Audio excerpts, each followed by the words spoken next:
We've got fog this morning, and we have a boat this morning following us. That boat is following a little too closely for as foggy as it is this morning.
Just in case.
There's two that are longer. That's the one up there. Yeah.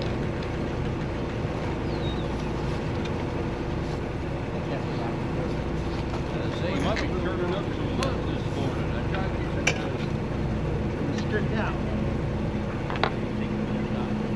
Huh? Can't see anything on the underside to get the fluid. No, I got along with Oh, okay. All right.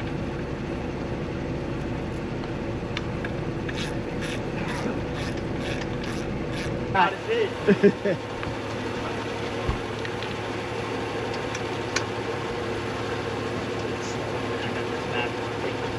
Oh, you already got it? No, I'm Oh. pulling it so you can get started.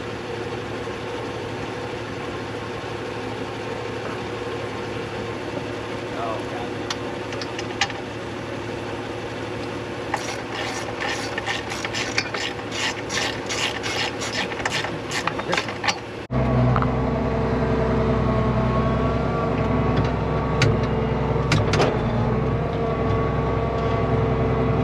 Redeemer is in the water. I am headed back to take the trailer to the shop.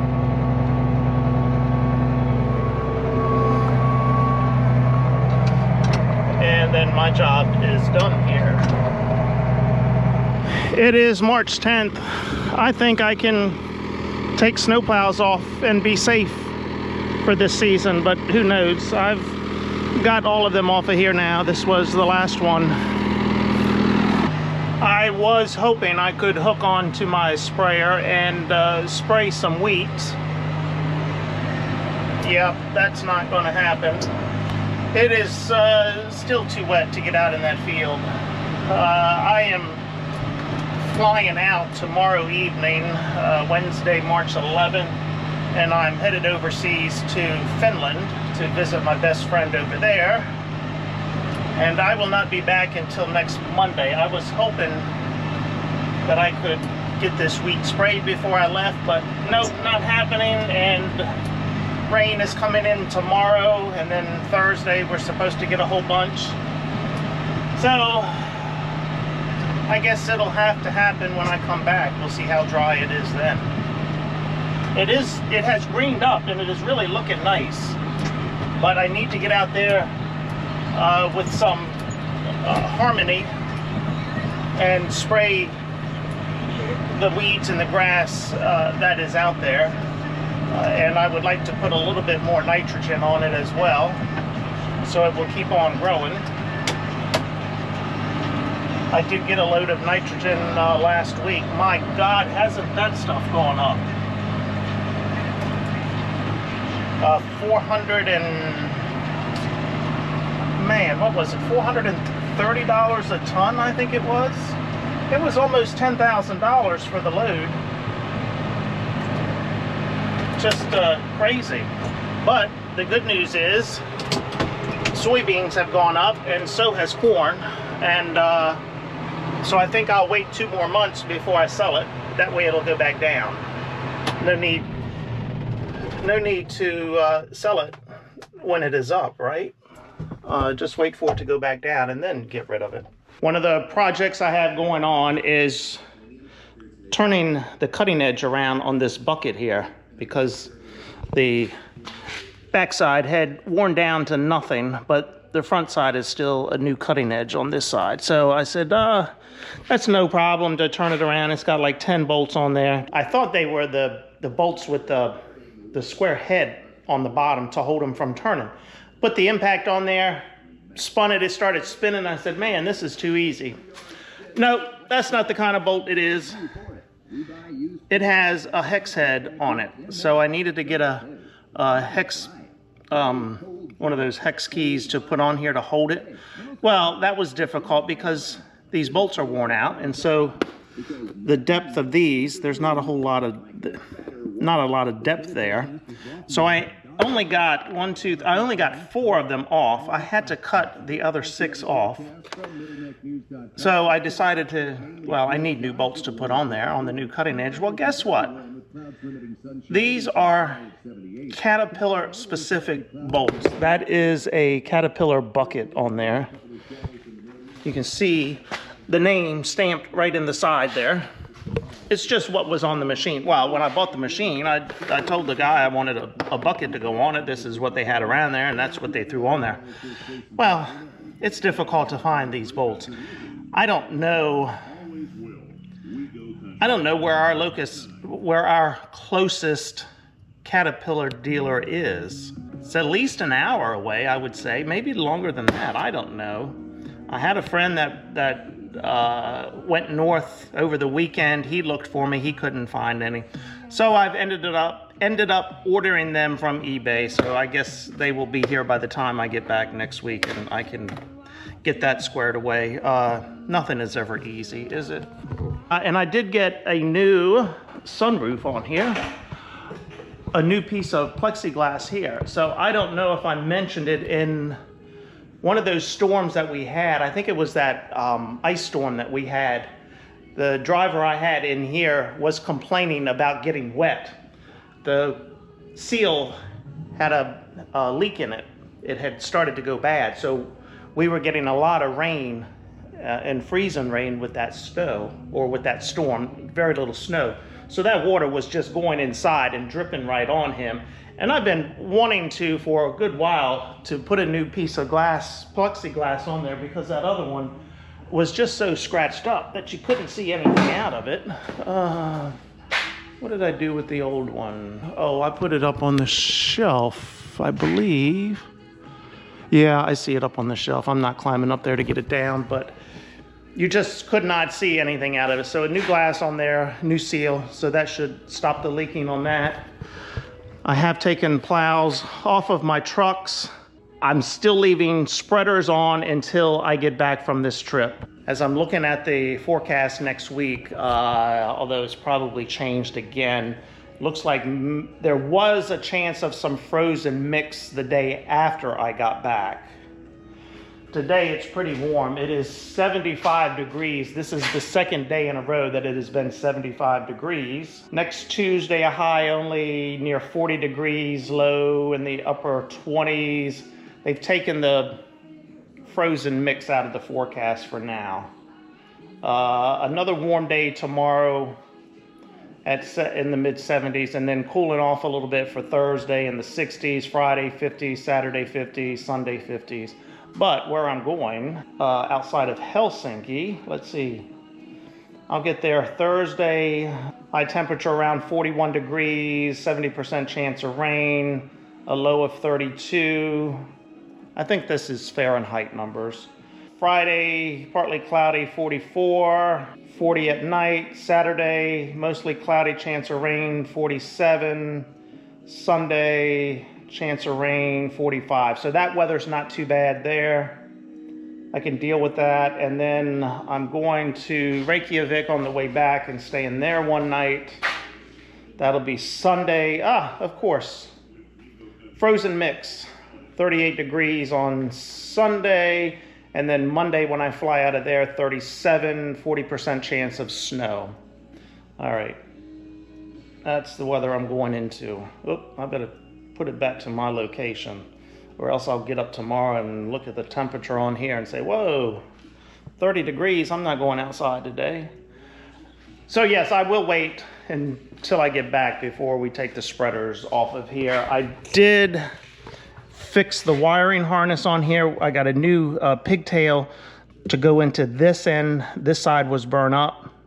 One of the ends was burned up for the vibrator, and the same end on this side of the connection was burned up. I just ended up replacing the connection inside. I just was able to push it out. I had some, well, actually I ordered some of the connections for this. Actually, I ordered the whole kit for this. Ended up not using this piece, just replace that one connection inside. So hopefully that will be good to go now. I have sent off the control box that we were having issues with. One of the guys in our group found a place out in Wisconsin. Let's see if I can find the name of that place. I think it was something M&H. Let me go back here. MC Green Sales and Services, located in Wisconsin. So I called them last week and explained the problem I was having with the control box, that we were getting a constant 9 volts coming out of that control box going to the vibrator, whether it was off or on. He said, yep. He said, you have the 3rd generation controller, right? I said, yep. The one with the pause button on it. He said, yep, it's a known issue. He said if they'd have just stuck with what they had, the original control box for those spreaders, he said, very few problems out of those control boxes. He said, but of course, like any company, when they cannot make any money on fixing and repairing stuff, then they got to reduce the quality, come out with a new generation of the box or of the part, send it out there in order for that to break down a little more so they can make more money on it. And he said the 2nd generation was not as good as the 1st generation, but not bad. He said, and now by the time the 3rd generation rolled around, yes, there's issues with it. And he also said, you probably have an issue with your auger giving you a jamming signal. I said, yep, that's it. He said, yes. He said, send it to me, let me look at it. He said, most of the time we can fix them for a couple $100, $300, $400, $200 to $400, I think is what he said, versus a new one at $800 to $1,000. He said, sometimes they're not worth it. They're too burnt up inside on that circuit board. And he tried to explain to me what exactly it was. So I've shipped that off to them to get a diagnosis on that. In the meantime, one of the other guys in our group, he had checked his control box. He was getting the same thing, that 9 volts constant coming out of there. But so far, he's not had any problems with his vibrator going bad. He ordered another control box just to try to prevent problems with it. He called me a couple days ago. He said he got the new control box, hooked it up, same thing, getting a constant 9 volts out of the on the vibrator side. He said he called Buyers, because this was not a knockoff control box. This was from Buyers. He called Buyers, Salt Dog, whatever you want to call them by, and they kind of brushed it off and said, we don't know of any issues like this. It'll probably be okay. Just go ahead and use it until something happens.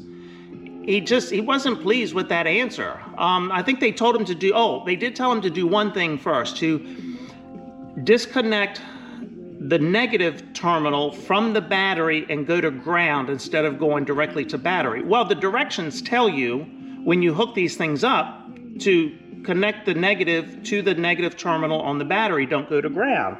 But they had him go to ground instead of to the battery terminal.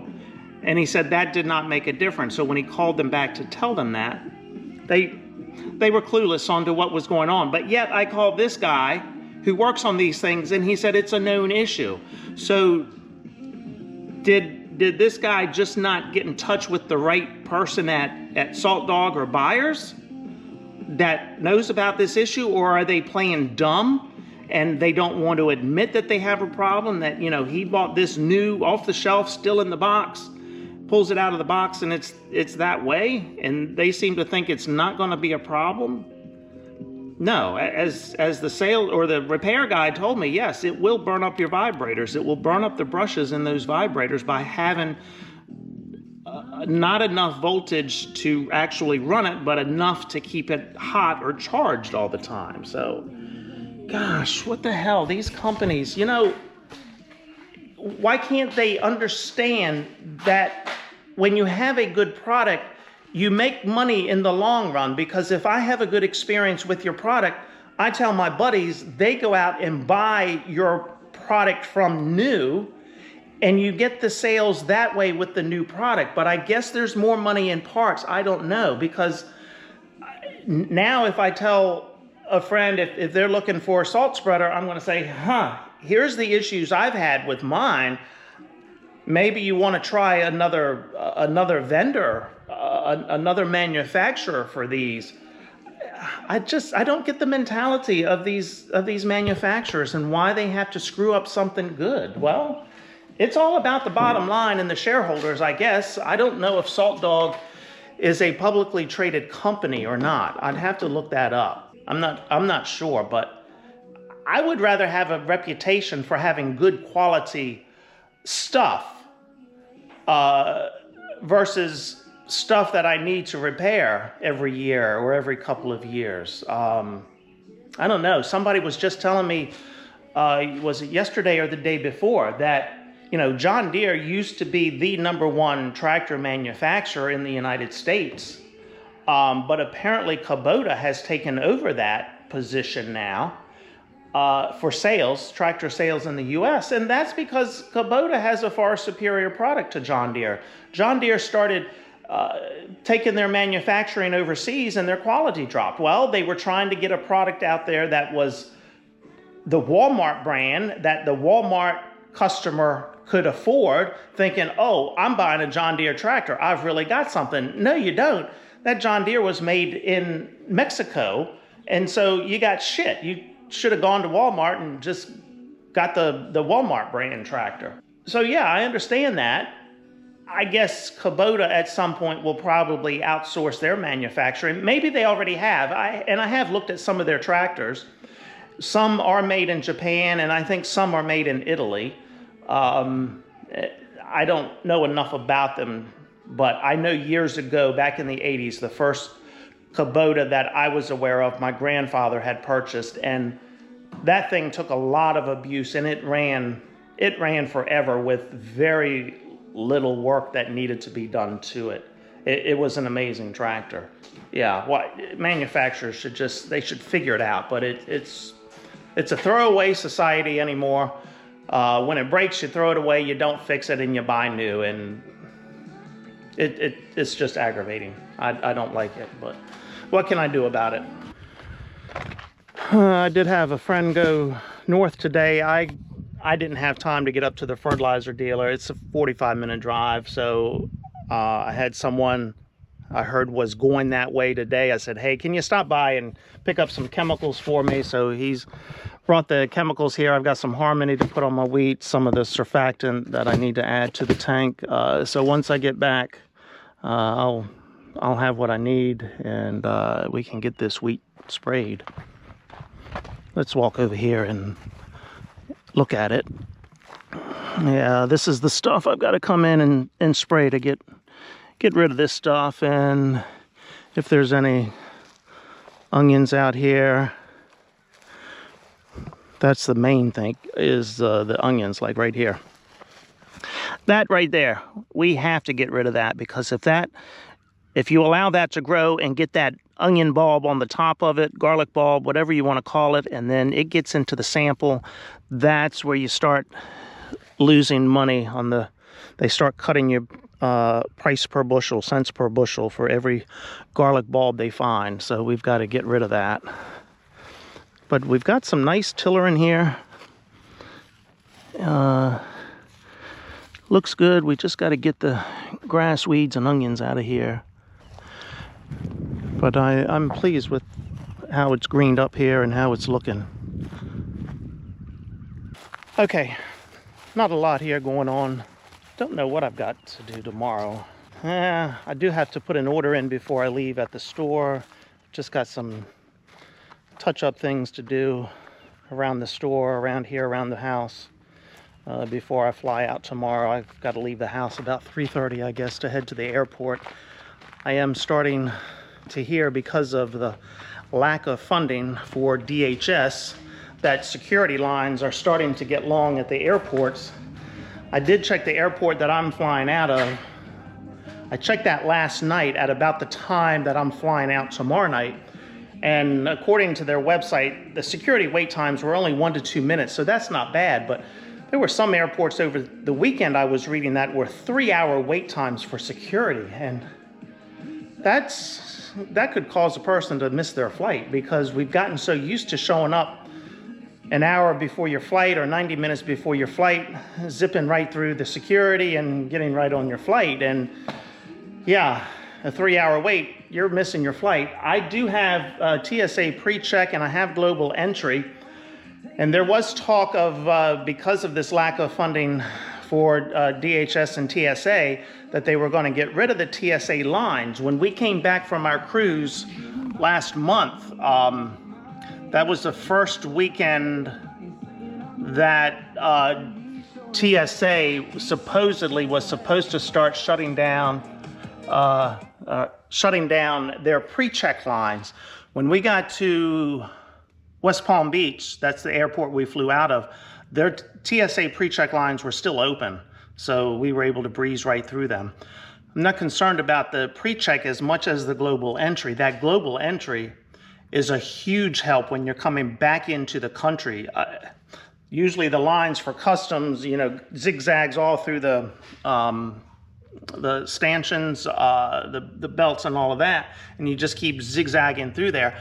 With global entry, at least the last time I came through and used that, and the last time my daughter traveled overseas and used that, she said there's hardly anybody in that line, you just breeze right through it. So I don't know if that will be open when I fly back when am I flying back? Next Monday.